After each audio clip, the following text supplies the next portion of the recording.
Projeto Memória AFS Intercultura Brasil.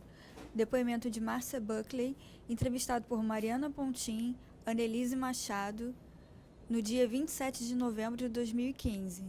Entrevista número AFS HV06, uma realização do Museu da Pessoa. Bom dia. Bom dia. Eu gostaria de começar nossa entrevista agradecendo pela presença da senhora aqui. E a gente começa geralmente a entrevista pedindo o nome completo, data e local de nascimento. Ok. Muito obrigada pelo convite. É um prazer estar aqui com vocês também. Bom dia. Meu nome é Márcia Buckley. Eu sou natural do Rio de Janeiro e nasci em 14 de novembro de 1959. E qual é o nome dos seus pais? Leda de Melo Mendonça e José Carlos Taranto de Mendonça. E qual a origem da sua família? Olha, os meus pais são do Rio de Janeiro. O meu pai, na verdade, é falecido. Eles nasceram no Rio de Janeiro e a família deles também era aqui do Rio. Os meus bisavós maternos eram polonês e austríaco. Minha bisavó era austríaca. O meu bisavô do lado paterno era italiano. Enfim, a minha família tem várias origens, principalmente europeias, e é uma filial da ONU, vamos dizer assim, muitas nacionalidades misturadas. E você se lembra sobre a sua infância? Como que era a casa, a sua casa, o lugar onde a senhora morava? Eu nasci no Rio, mas cresci em Volta Redonda, que meu pai trabalhava na companhia siderúrgica lá. Volta Redonda é uma cidade interessante, pelo menos na época era bem interessante, porque ela foi uma cidade planejada. Ela foi uma cidade construída em função da usina, que, por sua vez, foi construída pela US Steel para produzir aço para a construção de navios da Segunda Guerra. Então, a cidade era bem americanizada, as ruas eram com números, muito organizada. Agora já está um pouco mais descaracterizada, mas na época era uma cidade bem americanizada e tinha um fluxo muito grande de americanos. E esse foi um dos motivos também que me fez, ainda quando pequena, ter interesse em conhecer Estados Unidos e viajar e tudo mais. E quais eram as brincadeiras preferidas? Olha, em pequeno eu andava muito de bicicleta. Eu era uma menina assim, gostava muito de brincadeira, brincava muito com os meninos. Soltar pipa, jogar futebol, mas principalmente bicicleta. Eu jogava muito, andava muito de bicicleta. E tem alguma história marcante da sua infância? A história marcante da minha infância.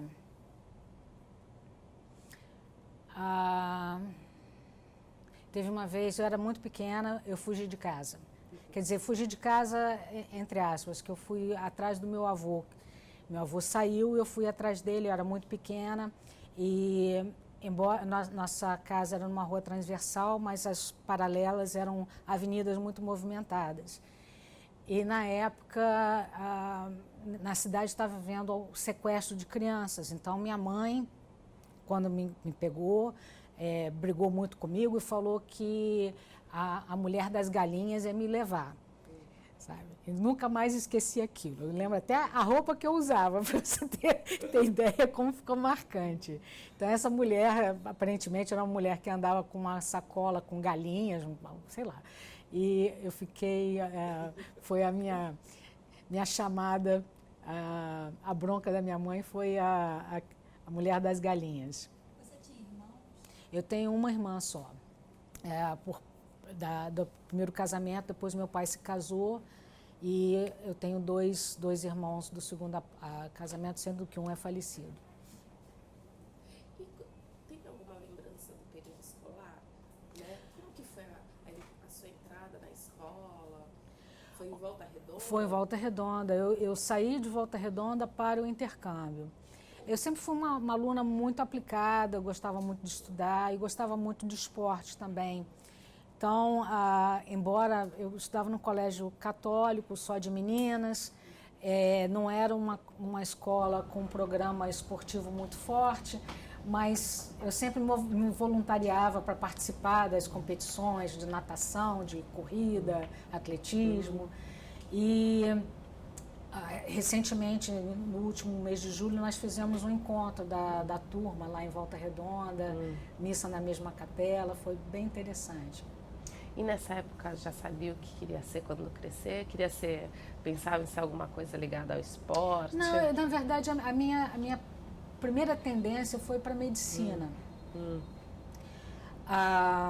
Mas depois eu sempre gostei muito e tinha muita facilidade, tenho facilidade com idiomas, então foi uma coisa natural. A minha profissão hoje, de uma certa forma, é consequência do intercâmbio e dessa habilidade, vamos dizer assim. E o contato com outro idioma acontece quando? Na adolescência? Sim, como eu lhe falei, lá em Volta Redonda havia um afluxo muito grande de estrangeiros e eu fiz amizade com uma menina americana, o nome dela era Tracy. Nós duas, eu tínhamos 12 anos, 11 para 12 anos, e nós, aquela empatia mesmo, sabe? Ela não falava português e eu não falava inglês, só aquele inglesinho de escola. E um dia ela telefonou lá para minha casa e eu falei algumas palavras em inglês com ela. Meu pai, minha filha fala inglês. Então, me colocaram num cursinho de inglês e quando eu tinha 14 anos, me convidaram para dar aula. Eu dava aula, era interessante porque eu com 14 dava aula para crianças de 8, 9, quase que a mesma idade, né? Então eu comecei a dar aula de inglês com 14 anos. E como seguiu a sua trajetória escolar? Bom, quando no UFS, na época, era um mini vestibular. Então, eu estudei nesse Colégio Nacional do Rosário até o segundo ano, né, do ensino médio. E no terceiro ano, que era o ano que o AFS fazia a prova, eu fiz a seleção do AFS. Eu me lembro que na sala, nenhuma das salas, né, que eu fiz a minha seleção, eram mais de 30 candidatos e pouquíssimas vagas, e eram provas de geografia, de história, de inglês, conhecimentos gerais. Então, era uma seleção assim, muito, muito disputada e acirrada. Como que você conheceu o AFS? Ficou sabendo? Através de outras meninas na escola que viajaram. Inclusive, a minha irmã é mais velha, eram colegas dela de turma que foram, viajaram e retornaram. E aí eu fui também conhecendo a organização por meio delas. Era algo comum da escola onde você estudava? Não era muito comum. Ou da cidade, assim? Na cidade havia, assim, um glamour inerente a essa coisa de intercâmbio. Mas como as vagas eram muito poucas, pouquíssimas pessoas viajavam. Então você tinha num universo aí de 1.000 e poucos alunos, 2 que tenham viajado. Então, mas mesmo assim, foi uma coisa interessante porque nós convivemos na mesma escola e elas fizeram algumas palestras para os alunos e aí foi nascendo o interesse de participar do intercâmbio do UFS. E como foi, né? Para onde a senhora foi? Eu fui para Modesto, no estado da Califórnia. Eu vou até fazer um parênteses aqui dessa história, da minha história do UFS. Eu fiz a prova e entre o período que você faz a prova e viaja efetivamente, existe quase um ano entre uma coisa e outra. Nesse período, os meus pais se separaram. Então, nós passamos de uma situação estável para uma situação caótica. Não tinha dinheiro para pagar o intercâmbio. E os voluntários, então, que tinham feito a minha seleção, se mobilizaram, entraram em contato com a UFS, que era aqui no Rio, e eu fui chamada para fazer uma reunião com a superintendente, que era na época Liliane Costa Reis, era lá no Flamengo, o escritório, eu vim de Volta Redonda sozinha para fazer essa entrevista, e aí o UFS me concedeu uma bolsa de 50% na época, que aí a família se cotizou, minha madrinha, meus avós, todo mundo, fizemos uma vaquinha, e eu tinha um dinheirinho guardado das minhas aulas de inglês, e aí nós conseguimos pagar o intercâmbio. Eu fui para a Califórnia, e depois de muito tempo que eu já estava lá, eu vim saber que meu pai americano também tinha perdido o emprego, pouco antes de eu chegar, e eles quase que desistiram, mas pensaram bem como que isso impactaria a pessoa do outro lado, que seria eu, e resolveram prosseguir com o compromisso deles, né? Eu fui para uma casa, a mãe era professora de música, o pai contador, eram 3 filhas, sendo que só uma morava em casa. E foi uma experiência muito marcante, uma experiência sem preço, porque durante o intercâmbio você não só viaja, aprende um outro idioma, você convive com uma outra família, tem essa vivência do cotidiano de uma escola diferente. Enfim, eu tive a oportunidade de conhecer muitas pessoas, de colocar em prática uma poesia, né? Do Mário Quintana, que é a amizade é um amor que nunca morre. Então, nesse período, cultivei amizades e mantenho essas amizades vivas, muitas delas até hoje, principalmente com a minha família. Nós já viajamos juntos, de férias, eles já vieram ao Brasil várias vezes, eu já retornei algumas vezes também. Enfim, a experiência nos Estados Unidos, né, no meu intercâmbio, como em todos os intercâmbios, eu costumo dizer que a experiência é a mesma, muda só a intensidade, porque a sensibilidade de cada um é diferente. Mas eu sou muito grata ao UFS até hoje, trabalho como voluntária para o UFS, estou sempre disposta a ajudar porque eu sei o bem que me fez, e estou indo para Macapá hoje para ajudar na seleção de candidatos, porque eu quero também que essas pessoas usufruam do que eu usufruo. E antes da gente avançar, né, na sua história com a UFS, queria saber como que foi a chegada, o primeiro momento. Houve alguma dificuldade? Porque você já falava inglês, então um outro tipo de estranhamento, né, com os hábitos e costumes distintos? Olha, a minha chegada, eu não tive grandes dificuldades, porque era assim, a realização de um sonho. É uma coisa que eu queria muito, então eu não via dificuldade em nada. Para mim aquilo tudo era diferente, só era diferente.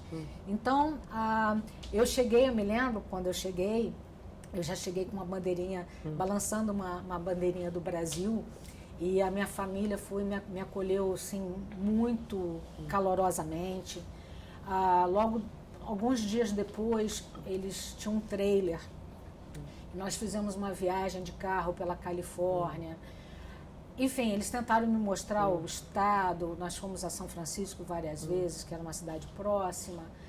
E eles estão sempre tentando me mostrar coisas sobre os Estados Unidos, falando da história dos Estados Unidos. Eles conversavam muito comigo sobre a estrutura socioeconômica. Enfim, eles foram muito didáticos, vamos dizer assim, comigo. Na questão do inglês, foi interessante porque meu pai americano é ex-militar, e tinha na época um seriado chamado MASH, que é tipo uma comédia. O cenário é um grupo, né, de serviço médico, atendimento médico cirúrgico na Guerra da Coreia. Então são assim situações engraçadas, mas eu levei quase 6 meses para entender as piadas. Então eu vi que eu falava inglês, mas tinha muita coisa que eu não sabia. Então, com o convívio que eu fui aprendendo e comecei a rir das piadas da comédia, que eram coisas assim muito sutis, que você tinha que ter um entendimento até da cultura também para poder entender o que eles estavam falando. E você foi por qual programa? Pelo AFS. Sim, mas tinha um programa específico, Sim, assim, na época de um ano? chamava-se World Program. Era o programa anual. Eu não creio que na época eles tivessem semestral, eu acho que só tinha anual mesmo. E você foi estudar em alguma escola americana? Sim, o programa é um programa escolar, continua sendo até hoje para a faixa etária, né? É um programa escolar, você passa um ano frequentando, quer dizer, um ano letivo numa escola americana. Eu estudei na Grace M. Davis e fiz parte do time de vôlei. Nosso time ficou em segundo lugar no estado naquele ano. Inclusive me ofereceram até uma bolsa de estudos para uma universidade, que eu não pude aceitar, mas participei de coral. Eu era uma intercambista que participava de tudo. Falei assim, olha, vai ter assim, uma competição de natação na Baía da Guanabara. Você quer ir? Eu falei, eu vou. Entende? Então, as coisas que me chamavam para fazer, passeios, o vôlei, joguei basquete, cantava no coral da igreja, que minha mãe era condutora do coral. Fiz umas aulas muito interessantes na escola, na época da datilografia, eu aprendi a datilografar, tanto é que até hoje eu não consigo digitar em teclado ABNT, porque eu aprendi no teclado americano. E fiz uma aula também muito interessante, que era uma aula de literatura, mas com analogia ao cinema. Então você fez bastante amizade durante esse período? Sim, fiz muitas amizades. Infelizmente, com o tempo você acaba perdendo alguns contatos, mas eu tive a oportunidade agora, nesse último mês de outubro, de retornar à minha família e participar das comemorações das bodas de diamantes deles. E pude revê-los, né? Inclusive foi surpresa, eles não sabiam que eu ia. E rever algumas pessoas da época de escola também. E como que você foi recebida na escola? E assim, há uma mudança a partir do momento que ingressa na escola, né, do país onde você está? Tipo, há uma rede, começa a se abrir uma rede de sociabilidade? A estrutura, dentro das escolas nos Estados Unidos, existe um clube AFS. As pessoas que já participaram, simpatizantes, fazem parte. Existe um suporte muito grande dos professores. E quando você chega, eles apresentam a escola inteira, que tem tipo assim uma assembleia geral, aí o diretor da escola fala, olha, essa aqui é a Márcia, ela é do Brasil, né, toda cortesia será bem-vinda, esse tipo de coisa. Então as pessoas às vezes encontravam comigo no corredor, você é estudante brasileira e tal. Nas aulas também me perguntavam muito sobre o Brasil. Então eu tive uma acolhida muito boa, a infraestrutura tanto do AFS lá como a organização acolhedora, hospedeira, quanto da escola, quanto da família, todos foram assim, muito, muito, muito importantes e me deram um apoio enorme.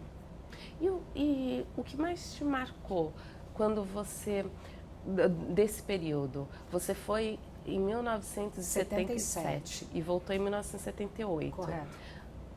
Você sentiu alguma diferença logo em seguida, logo à sua volta? No retorno? Isso. Sim. Eu sempre digo que o choque cultural da volta é pior do que o da ida.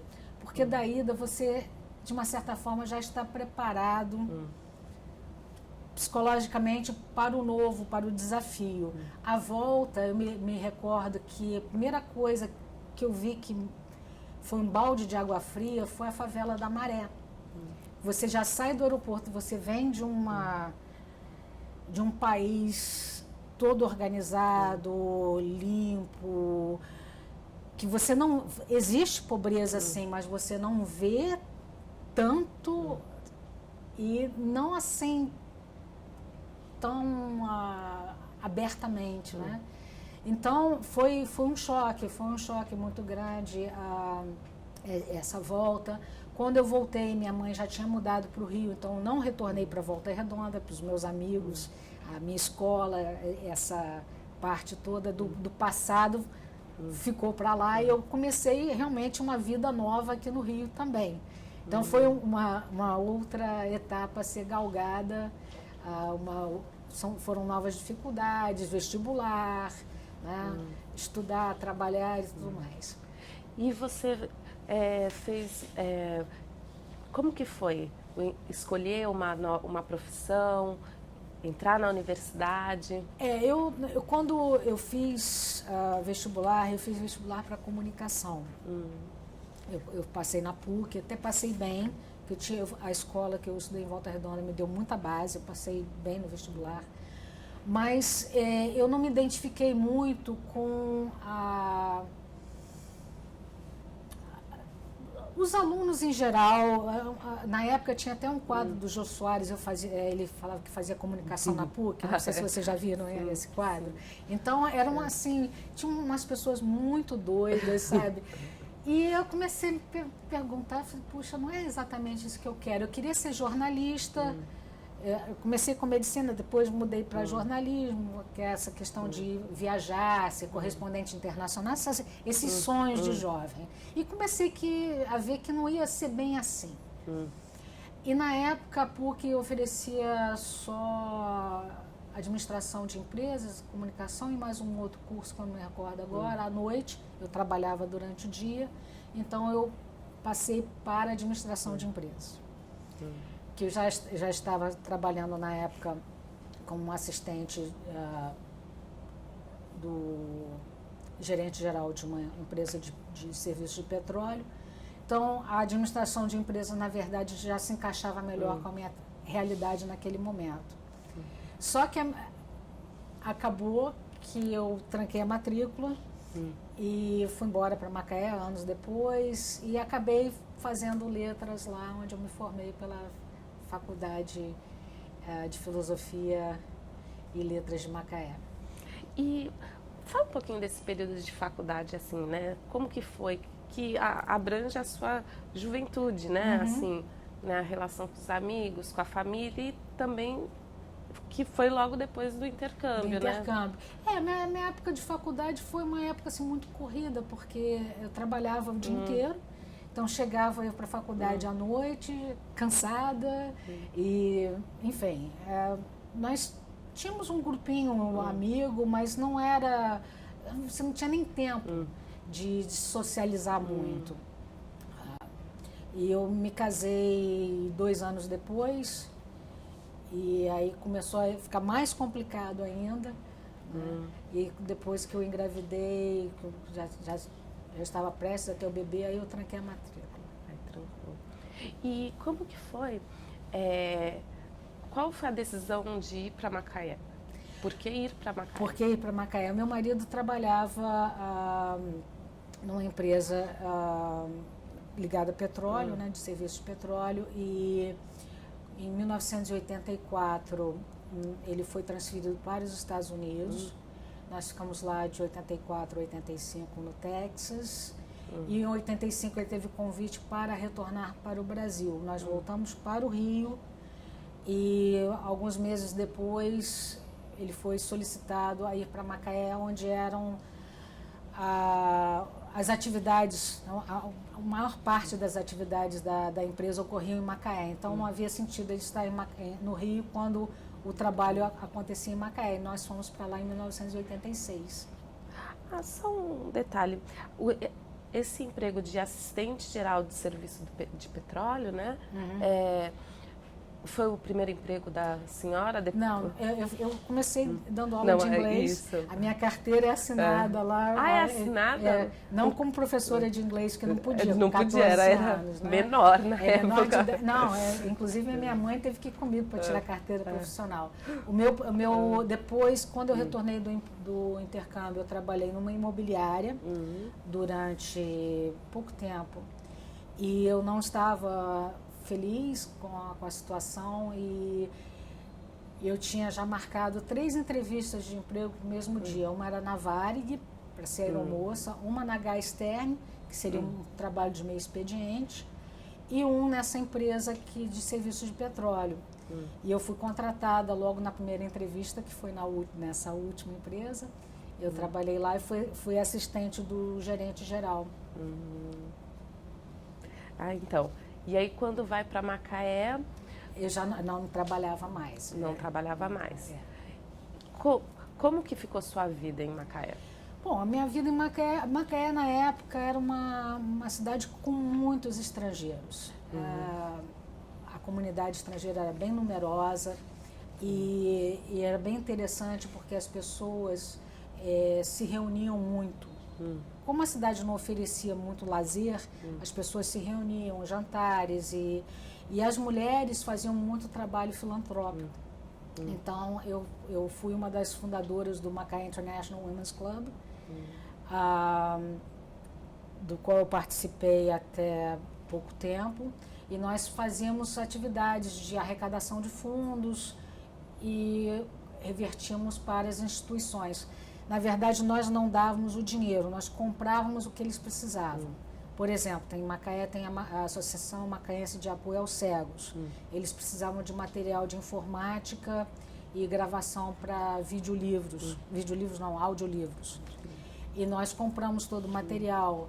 Então, a creches, olha, precisamos de colchões para berço, aí nós íamos comprarmos. É bem interessante o trabalho feito. E eu também fui uma das fundadoras do Comitê Macaé do AFS e comecei a trabalhar com bastante afinco, né, no AFS. Foi em 1990 que nós abrimos o Comitê em Macaé. Fala um pouquinho sobre esse período, como que ele foi fundado. Foi bem interessante, porque o AFS, na verdade, é uma confraria, né? Você, quando encontra uma pessoa, a pessoa vê, reconhece o logo e você fez a AFS, eu também, e é amizade instantânea. Então, eu tinha ido para um churrasco, comecei a conversar com um casal, ela brasileira, ele irlandês. Descobri que eles tinham se conhecido no intercâmbio, que ambos tinham feito a AFS, e aí surgiu a ideia de abrir o comitê em Macaé.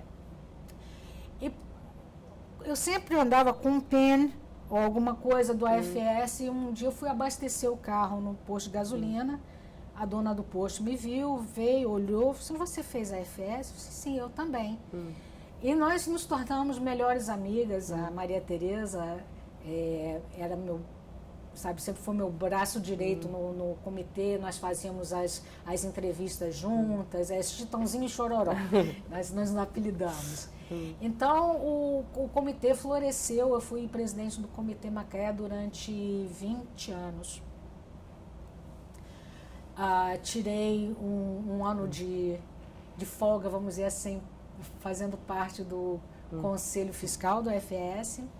Aí voltei para a presidência do Comitê Macaé, depois fiz parte do Conselho Diretor e fui presidente do AFS até o final do ano passado. Em qual período você foi fundadora do comitê? Qual mais ou menos foi o período? Nós fundamos em 1990 e recebemos o primeiro estudante, que começa como representação e depois que você recebe o primeiro estudante passa a ser comitê. Mais ou menos assim. Existe uma votação, mas é mais ou menos assim que funciona. Então, nós recebemos, a minha família, né, acolheu o primeiro estudante de Macaé, que foi um islandês. O nome dele era Birgir Runarsson, um viking, 1,90 m, ruivo. E foi bem interessante que o meu filho, na época, o Mário, tinha 11 anos. Então, ele era filho único e automaticamente ele passou a ser o caçula. Ele tinha um irmão mais velho. Então foi uma experiência bem legal para ele também.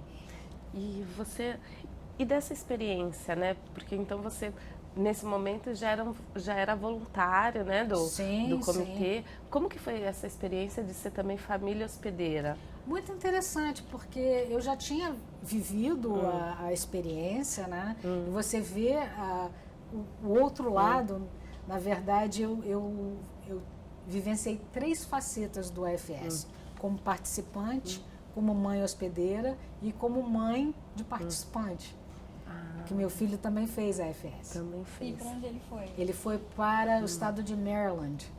Também teve uma experiência fantástica, que ele de filho único passou automaticamente a mais velho de 5. Até trocar fralda ele aprendeu no intercâmbio. Nossa. Então, mas voltando a essa experiência, como que foi de de hospedar uma pessoa da Islândia, por exemplo? Islândia. Como Foi muito bom. O Big era um rapaz muito solícito, sabe? Ele gostava de sair para as baladas como qualquer jovem da idade dele, né? Mas nós nos mantemos contato até hoje. Ele é pai de 4 filhos e, enfim, a gente se comunica mais por Facebook agora, mas a experiência foi muito positiva. Mas teve algum estranhamento inicial pela diferença cultural? Existia essa Existe sim. Diferença, né? Existe uma diferença, mas eu acho que essa questão do carinho, o que o AFS ensina você a ver o mundo de uma forma diferente. Você passa a ver o mundo com mais tolerância, você passa a ver que as diferenças são importantes para a nossa sociedade. Você passa a ser tolerante com essas diferenças, respeitar essas diferenças. Então, com essa visão, mesmo que você tenha uma divergência cultural, vamos dizer assim, isso tudo é superável, porque é uma questão de diálogo, você entender o porquê daquilo, sabe? Então, é um dos motivos que eu trabalho com tanto amor e carinho para essa organização. Essa questão da solidariedade, essa questão de você tentar entender as pessoas pelo que elas são, e não com olhos de crítica, mas de aprendizado. Então, o que é ser voluntário do AFS? Olha, ser voluntário do AFS é uma grande oportunidade de você colocar em prática tudo isso que eu falei, sabe? Você te dá essa oportunidade de você conhecer outras pessoas, de você aprender outros modos de se viver. Não é? Não existe o certo ou o errado, existe o diferente. Né? Não é uma questão de se todas as pessoas tivessem essa visão, nós não teríamos hoje esses ataques por religião, não teríamos racismo, sabe? Não teríamos intolerância que a gente vê hoje em dia no mundo. E como que foi, né, de ser fundadora do Comitê Macaé e depois passar para o conselho? Quando você passa para o conselho, né, fiscal e depois conselho diretor, você já está lidando com algo nacional. Então, você sai de uma esfera local e regional, né, para uma esfera nacional. Então, fala um pouco como que é isso, como que o AFS atua nesse sentido nacional em relação aos comitês? O comitê, na verdade, é um órgão executivo, né? Porque o conselho diretor cria as políticas, né? A secretaria executiva é o braço, vamos dizer assim, executivo dessas políticas a nível nacional. Eles têm o staff, eles que fazem tudo acontecer, mas as políticas surgem da comunicação da Secretaria Executiva, dos voluntários com o Conselho, e o Conselho cria as políticas. Então, o Conselho Diretor, na verdade, é um órgão legislativo. Tá? Então, foi muito interessante, porque com a bagagem que eu tinha desses 20 anos de mão na massa, vamos dizer, ver o que funciona, a seleção, as orientações, tudo isso acaba você refletindo em tem sempre alguma coisa que você pode ajustar. As políticas de tempos em tempos têm que ser revistas até para se adequarem à nova realidade. até estruturais mesmo da organização. Então foi um passo bem interessante. Eu servi no Conselho Diretor durante 3 anos e fui presidente do AFS durante um ano, que foi o último ano do meu mandato. Então foi uma forma de você ver a organização de um outro ângulo e ajudar a criar os mecanismos para que ela se consiga e continue sendo uma organização líder no mercado de aprendizagem intercultural. Quer falar alguma coisa? Quais foram os desafios que vocês enfrentaram sendo líderes desse comitê? Olha, os desafios que você se depara são geográficos. Você tem um país, né, de dimensões continentais, com diferenças culturais dentro de nós mesmos, né? Então, realidades diferentes. Tá? Às vezes o que funciona em Caicó não funciona no comitê lá de Lages, vamos supor assim. Então, é interessante você tentar agradar a todos e criar mecanismos, políticas que possam ser executadas por todos uniformemente. Isso aí é um desafio. Nós todos trabalhamos muito bem juntos, procuramos deixar à parte, né, as questões de personalidade, preferências e tudo mais, em busca desse quadro maior. A gente tem que ver o quadro maior, né? O bem do AFS é que é o objetivo final. Então, eu diria que o desafio geográfico e cultural dentro do próprio país é o maior desafio. E como que é ser presidente do AFS? Olha, é uma honra. Eu tive uma experiência muito boa de lidar cotidianamente com a Andresa, com o staff aqui, com os colegas do Conselho Diretor também, de participar das festividades do centenário do AFS em Paris, nós estivemos lá. Enfim, foi um prazer muito grande, uma satisfação pessoal muito grande de poder doar esse meu tempo, essa minha energia para a organização. E a senhora foi a primeira mulher a ser presidente da AFS? Não. Sabe? Eu acho que a primeira mulher presidente do AFS foi a Teresa Balmotti, mas eu não tenho certeza. Desde a época que eu ingressei, posso dizer assim, desde a época que eu ingressei, ela foi a única mulher que eu vi como presidente. Como presidente. E quais são as atribuições do presidente da AFS? Bom, em primeiro lugar, você é o representante da organização em todas as esferas, inclusive jurídicas, né? Você é vamos dizer assim, o maestro da orquestra. Você cria as pautas, você media discussões, cria grupos de trabalho. Tudo é feito consensualmente, mas como em qualquer conselho, você tem que ter uma liderança que possa distribuir as responsabilidades, né? Delegar e distribuir as atribuições também. Então, é basicamente isso, é você coordenar os afazeres do Conselho Diretor. E o presidente, ele é eleito? Eleito. Por que órgãos? Dentro do AFS, os presidentes de comitê que votam.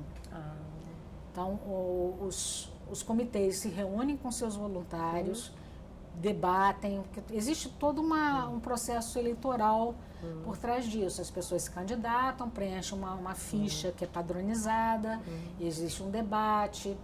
Então, mas quem vota nos candidatos são os presidentes dos comitês. E o que significou para a senhora ser presidente do AFS? Como eu te falei, foi uma honra muito grande, você poder devolver um pouquinho daquilo que outros... Eu estou aqui hoje porque outros voluntários fizeram por mim muita coisa boa. Então, é uma forma de devolver. E a senhora foi recompensada por tantos anos de trabalho voluntário, não foi? Foi vencedora de prêmios? Em 2008 eu recebi o prêmio Galate, que é um prêmio internacional concedido aos voluntários. São 2 a 3 voluntários no mundo que são escolhidos. Eu, em 2008, recebi esse prêmio com muito orgulho. Recebi também o prêmio Tati Casal, que também é por destaque também no voluntarismo. Recebi alguns prêmios regionais também como voluntária de destaque. Mas o prêmio maior, eu acho que é essa satisfação de você trabalhar, de você ver jovens desabrocharem, sabe? Tanto em Macaé nós já mandamos mais de 200 para fora, então eu me sinto assim um pouco mãe de todos eles. E tem alguns, nós tivemos uma experiência muito interessante, quando o Comitê de Macaé fez 20 anos, os jovens queriam uma festa. Foi ótimo, fazemos festa. Mas a festa acabou, você só tem as fotografias. Vamos fazer uma coisa mais indelével. Vamos fazer algo mais ousado. Vamos juntar dinheiro e vamos mandar uma criança carente para fora. E assim foi. Nós fizemos livro de ouro, fizemos festa.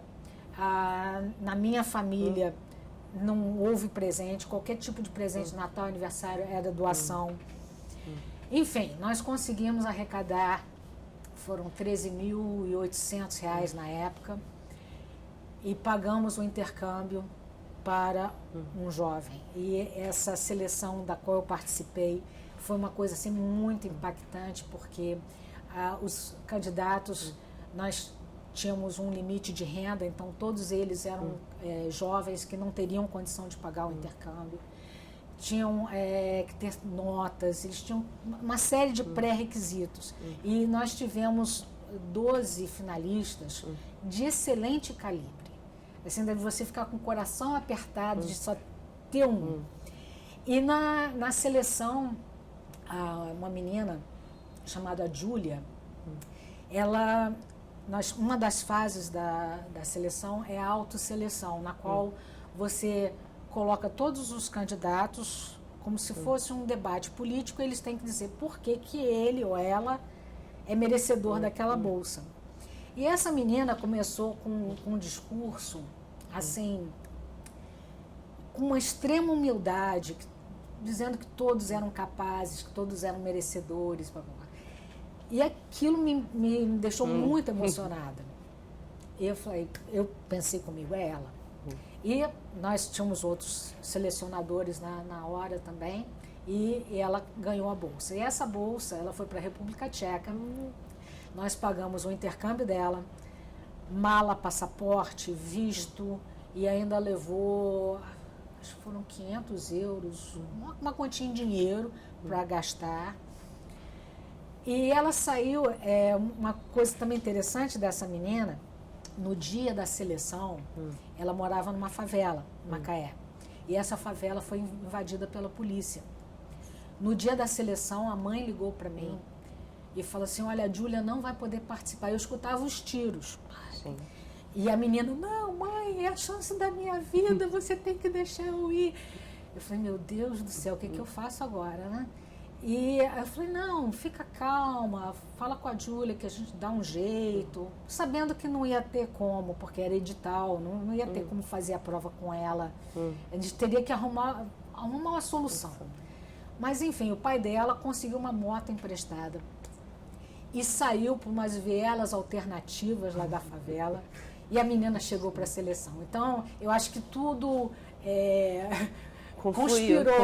conspirou para né, o universo conspirou para a ida dela. E a Júlia hoje, ela está cursando Relações Internacionais na Universidade Rural. Ela voltou da República Tcheca falando tcheco, que é uma língua extremamente difícil, falando inglês. Dei aula de inglês num curso, se não me engano, foi o FISC, um desses cursos de inglês. Passou por uma universidade federal. Enfim, mudou a vida dela, sabe? Como outros também.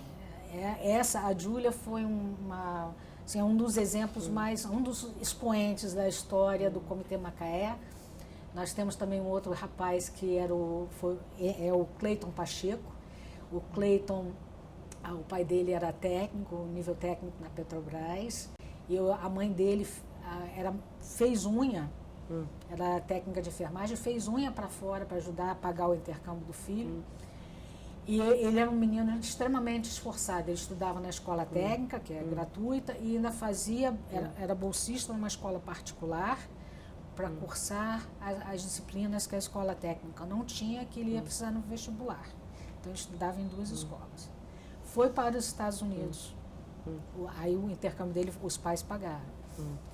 Chegou nos Estados Unidos, ele só tirava notas altas, chamou a atenção da direção da escola. Terminando o ano escolar nos Estados Unidos, ele foi convidado a fazer fazer o curso universitário nos Estados Unidos. A família continuou acolhendo, comprou um carro velho para ele se locomover. Então ele fez a faculdade lá. Terminando a faculdade, foi convidado a fazer medicina, que lá você cursa os 4 anos normais, né? E depois que você passa para a faculdade de medicina. E é cardiologista, especialista em marca-passo. E outra história de sucesso do AFS. E por que a senhora não continuou? Houve a oportunidade, não foi? Continuar no AFS? Quando a senhora fez o intercâmbio. Sim. Foi uma questão... 2 coisas. Primeiro, que eu estava morrendo de saudade da minha família. E segundo, era uma questão financeira, porque a minha bolsa seria para jogar vôlei. Então, eu teria que estudar, treinar e trabalhar em algum momento para poder me sustentar. Então, essa equação não ia fechar nunca. Então, foi um dos motivos. E eu, sabe, no momento, eu fiquei um pouco decepcionada, triste, mas hoje eu vejo que foi a coisa certa a fazer, vim embora e sou feliz. E é isso que importa. E atualmente você é presidente do Comitê de Macaé? Não. Atualmente eu estou desempregada no AFS. Eu sou voluntária, mas de tempos em tempos eu ajudo, como agora eu estou indo para Macapá ajudar nessa seleção. E quando precisam de alguma coisa, tipo uma consultoria, vamos dizer assim. Quando precisam, eles sabem, quando precisam podem contar comigo, que eu estou sempre disposta a ajudar. E qual é a sua atividade atual? Eu sou tradutora, eu sou especialista na área de óleo e gás. Eu inclusive, tenho 2 livros publicados, 2 dicionários de termos técnicos publicados na área. Eu atuo como tradutora freelancer, na verdade, desde 76. Sou menina precoce. E eu adoro o que faço. E a minha profissão, hoje, eu acho que até não consegui mais digitar. Então, a gente está chegando para o final da nossa entrevista. Queria perguntar algumas coisas ainda de cunho pessoal. Você disse que tem filhos, um já fez, né? Intercâmbio. Só tem um filho. Mário Davi. Mário Davi. E ele faz? Ele é advogado. Advogado. Vai fazer 35 anos agora, está com 34 e meio. E você é casada? Eu sou casada com um americano, sou casada há 35 anos.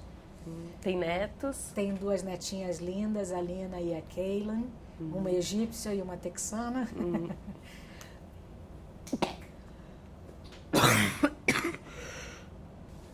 Estamos gravando, Mari.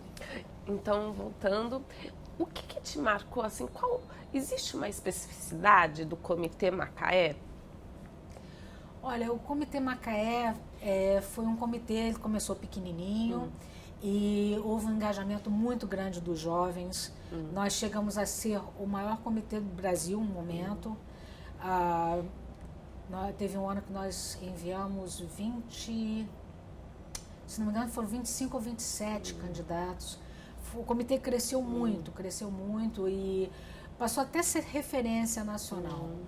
Mas tudo é um trabalho de grupo, não existe uma pessoa específica que tenha sido essencial. Todo o grupo foi essencial para esse sucesso, sabe? Então, nós sempre tivemos esse reconhecimento das pessoas, eram jovens, universitários ou secundaristas, mesmo muito jovens, com muita responsabilidade e com muita seriedade no trato das coisas, dos afazeres do AFS. Então, E qual, assim, o que mais te marcou? Porque, então, foram quase 40 anos de contato com a AFS, sim. né? Foi bolsista, mas ainda continuava usando o broche. Com muito orgulho. Né? Depois foi voluntária, mãe hospedeira, presidente de comitê, exerceu funções executivas.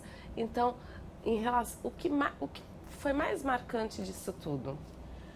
Olha, eu acho que o mais marcante disso tudo é você ver que o Mário Quintana tinha razão, que o amor, que a amizade é um amor que nunca morre. Então, você cultivar essas amizades, a acolhida, o retorno à minha família hospedeira, nós fizemos surpresa, chegamos lá, eles colocaram no convite, a sua presença é o melhor presente.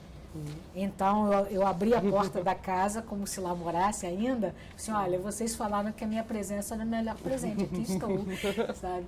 Então, sabe, tem coisas assim, as próprias reuniões do AFS, as comemorações do centenário, você sentar na ambulância, que uma vez esteve no fronte da Primeira Guerra Mundial, uma ambulância bem antiga, e você escutar as histórias dos motoristas de ambulância, enfim, ouvir, né, deles como surgiu essa organização que é maravilhosa e como as pessoas até hoje impõem essa bandeira de solidariedade, de tolerância, de paz mundial, isso é muito legal.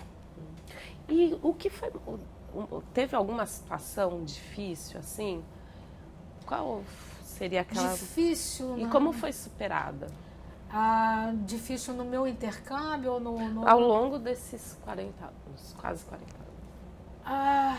Olha, nós tivemos algumas situações, mas como eu te falei, tudo é contornável, você tem que ter cabeça fria, né? E ser sensata, ter sensatez. Muitos anos atrás, não havia... O telefone celular era uma coisa nova. E um intercambista nosso se acidentou nos Estados Unidos. E a família hospedeira dele veio a falecer, foi um acidente de carro. Então foi uma coisa assim, foi 1º de janeiro, me lembro. Nós estávamos vindo para o Rio, pro enterro de um tio que tinha morrido no dia 31.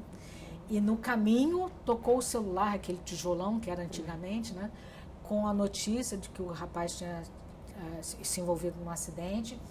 E aí você vê essa confiança que a gente tem no AFS, dos voluntários.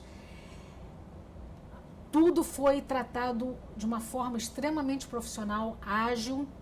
Antes de eu chegar aqui no Rio, já sabia o hospital que o menino tinha ido para passar para a família natural, que ele não tinha acontecido nada com ele, só tinha machucado o pé, mas nada grave. Então, foi um momento, assim, difícil e angustiante para todos nós, saber que tinha uma pessoa nossa lá fora, passando um problema, né, difícil, mas foi contornado. Não me recordo assim de nenhum problema que eu tenha tido dentro do AFS, sabe? Coisas assim, triviais, mas nunca tive nenhum problema, graças a Deus. Eu acho que é em função também dessa nossa filosofia. Como eu te falei, é uma confraria. Você trata as pessoas, nós somos todos EFSers, sabe? Em suma, nós somos todos a mesma coisa. E a AFS terá para contar nos próximos anos? Qual será o futuro? Olha, o futuro do AFS eu acho que é um futuro brilhante, porque a organização ela é totalmente dependente dos voluntários. Os voluntários é que fazem a organização. Então, todos trabalham com afinco, com toda essa energia para que os jovens que estão ingressando hoje tenham esse afinco, essa energia para perpetuar essa nossa missão de paz mesmo. Gostaria de colocar alguma coisa? Só queria perguntar, você citou que sua neta é egípcia, queria que você contasse um pouquinho sobre isso. Bom, o meu filho foi intercambista, como eu falei para vocês, e ele estudou Direito aqui na Cândido Mendes. Ele terminou o estágio, foi contratado por uma empresa também de serviços de petróleo e foi transferido para o Egito logo depois. E o primeiro fim de semana que ele passou no Cairo, ele conheceu a Hala, que é a esposa dele hoje, e eles se casaram 6 meses depois. Então, a minha netinha nasceu no Cairo, a Lina. Ela hoje está com 5 anos. E do Cairo, depois de 5 anos no Cairo, eles foram transferidos para Dubai. Meu filho ficou lá 2 anos, né, com a família, e depois foi transferido para os Estados Unidos, onde está agora há quase 2 anos. E gostaria de contar mais alguma história, falar algo que não foi tratado? Olha, uma das experiências muito interessantes que eu tive foi ver as minhas 2 mães juntas. Isso é muito legal. Meu pai é falecido, mas a empatia das duas, né? Em 2012, nós retornamos à Califórnia. Eu levei, inclusive, um grupo de amigos. Nós éramos 9 pessoas viajando, né, juntos. E a minha mãe hospedeira fez almoço para todo mundo. Então foi muito interessante a minha mãe, a Leda, ver onde a filha dormia, a casa onde eu morei, levei na escola. Foi bem interessante a experiência que ela teve de ver o que eu vivia. E por parte da sua família não houve nenhuma reação, assim, uma resistência a ir? Não, pelo contrário. Sempre incentivaram muito. E houve até uma vaquinha para me ajudar a viajar. Então, todos ajudaram. Não precisa aquela insistência de eu quero. E, inclusive, eu posso lhe dizer por experiência própria, não dá certo quando os pais insistem dos filhos participarem do intercâmbio. Nós tivemos um caso lá em Macaé que o rapaz não queria ir. Ele, a princípio, queria, mas depois arrumou uma namoradinha e não queria mais viajar, e os pais insistiram muito, e ele não teve, vamos dizer, ele não curtiu o intercâmbio como uma pessoa que quer ir. Porque quando você quer ir, é igual a sapato, aquele sapato lindo, maravilhoso que você adora, mas aperta ali um pouquinho, mas você usa assim mesmo, né? É uma analogia prática do intercâmbio. Quando você quer, mesmo as dificuldades, por maiores que sejam, elas nunca são grandes o suficientes para minar, vamos dizer assim, aquela felicidade. Mas quando você não quer ir, tudo, até a coisa mais maravilhosa do mundo, parece trivial e sem graça.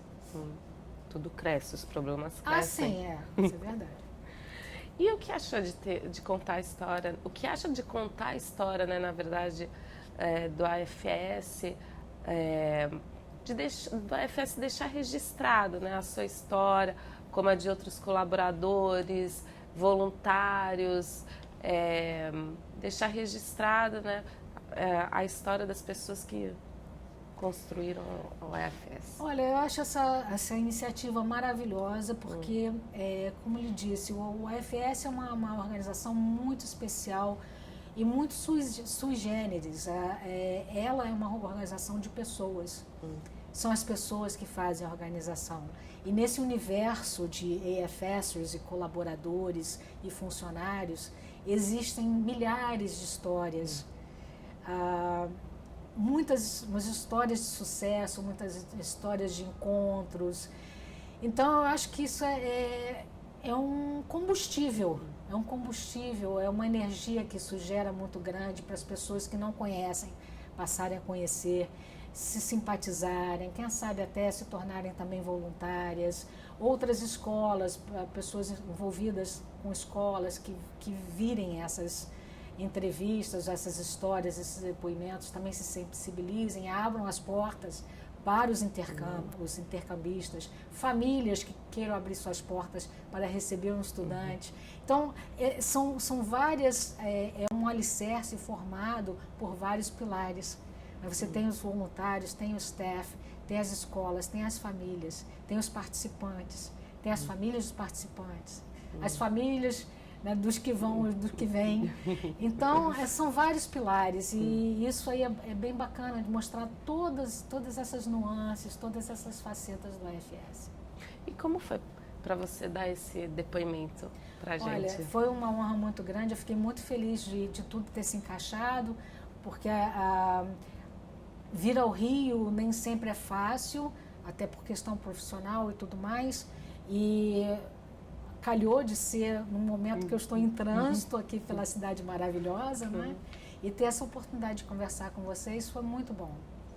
Então a gente, em nome do Museu da Pessoa, a gente gostaria de agradecer mais uma vez a presença e o depoimento. Muito obrigada. Eu gostaria de agradecer a vocês todos que estão ouvindo, que ouçam esse depoimento e vocês também pela entrevista. Se precisarem de mais alguma informação, estou sempre à disposição. Muito obrigada. Obrigada.